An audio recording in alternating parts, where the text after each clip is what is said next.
you guys have to do better to get after the quarterback, especially, in a late game situation where Wake Forest, they're throwing the ball. You guys weren't able to stop Understood. them. Yeah, execution of games, quickness to get to the edge, and getting a winning move. What kind of challenges, Joe, all present?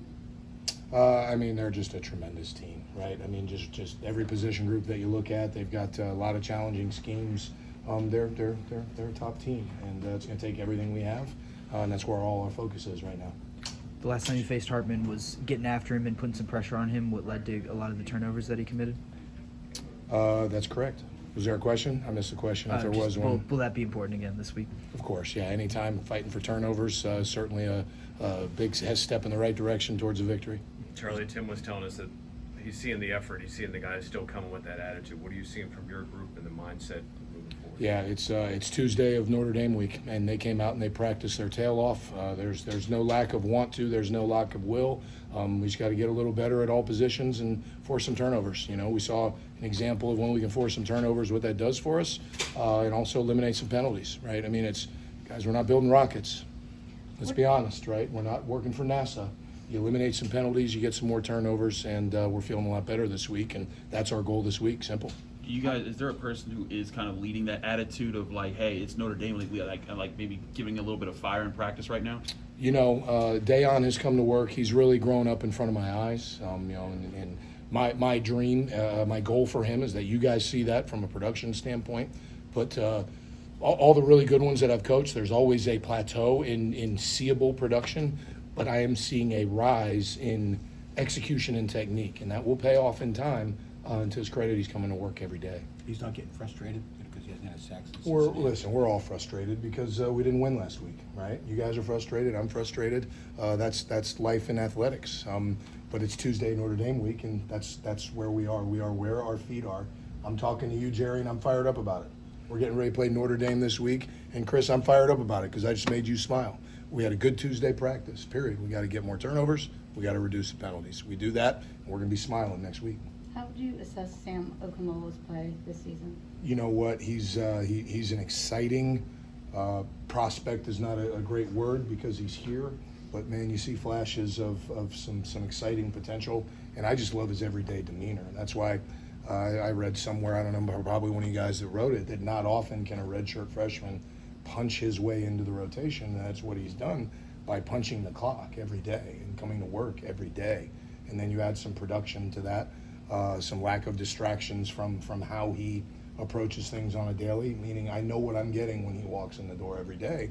And that's leading to an exciting future for him as we move forward. What's the difference in the variety you get from Nate and Bam with their veteran experience that they bring? Well, that's what they bring is experience, right? They're not going to get rattled by a new formation or a play that maybe we didn't expect.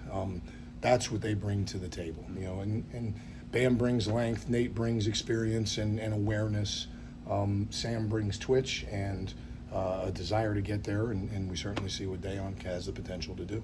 I know he wasn't at your position, but what did you see from Jordan Bass, kind of getting an emergency start there? Yeah, he's a young guy that went in there and tried his hardest. There were some things that he did that looked like a true freshman. There were some things that he did. There's one play in mind that, from a good standpoint, where he saw his gap, he flew through there, he had an effect on the play. There were some things there late in the game where he made some freshman mistakes, and that's part of being a true freshman on the field. He's got a great future here.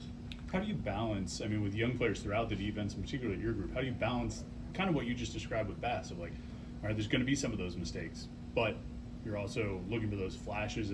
You're not going to set the bar lower for those guys that okay, I only expect you to do this because you're a freshman. You want to have high expectations, but you also have to kind of understand their situation. You do, and you want to try and put them in the best positions. You have to factor in, maybe what types of things you're asking them to do. And like we all said, an emergency situation when DeShields went down early in the game, there's probably a call or two that we shouldn't have called. And that's, I'm talking collective as a staff. Now, don't say I'm talking about Randy's calls. Collectively as a staff, there's probably a couple things in between series that we should have taken off of his plate in hindsight, just to reduce the thinking on his behalf. Charlie, there's a lot of talk about Nakai in the spring and in the summer. You can get him closer to being productive. Yeah, I think so. I'll tell you what, his attitude has been fantastic. It's never an easy road to get to playing time at this level. And to his credit, he continues to get better every week.